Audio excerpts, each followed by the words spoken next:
I've always wanted a country-style kitchen, but not so country that it looks old-fashioned. I wanted a modern and sleek one. So when I looked at the Howdens catalogue, the Chelford is the perfect choice for me.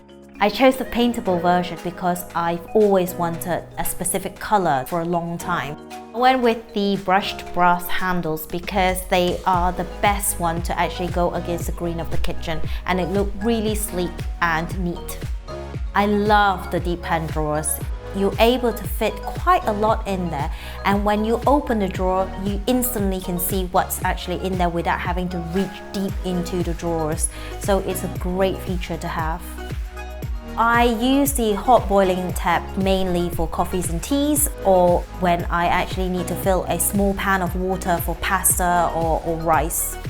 Instant hot water. Who doesn't like instant hot water? You don't have to boil the kettle anymore.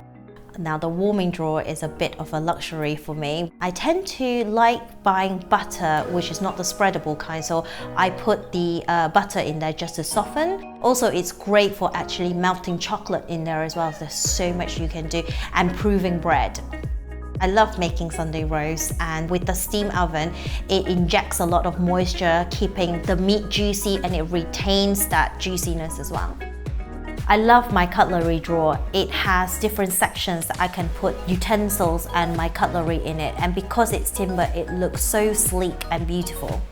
We spent such a long time choosing the worktop. For me, the worktop has to look great. It has to tick a lot of boxes as well. Because of the cooking that I will be having here and the students I'll be having here, it needs to be hard wearing, it has to be non-porous, heat resistant, and the product that I've looked through Howdens catalogue, and the Silestone seems to be the best choice. And don't you agree it's best looking as well? I chose push to open cabinets because it looks really sleek down the feature of the kitchen, and also it's neat without the handles. I love my dishwasher. I hate washing up, but there are certain things that I can't put into the dishwasher no matter how hard I try. Having had a small sink before, I realized how hard it is to wash some of my catering equipment in it. So when I saw that Lamona has a big sink, I thought, that's it, I'm gonna have that. Well, we have very slopey ceilings. We had to customize the cabinets. Our builder, John, was able to actually make it fit. It's a great space to socialize, stand around, and have a glass of wine. That's how I envisage it, and I think we've achieved it.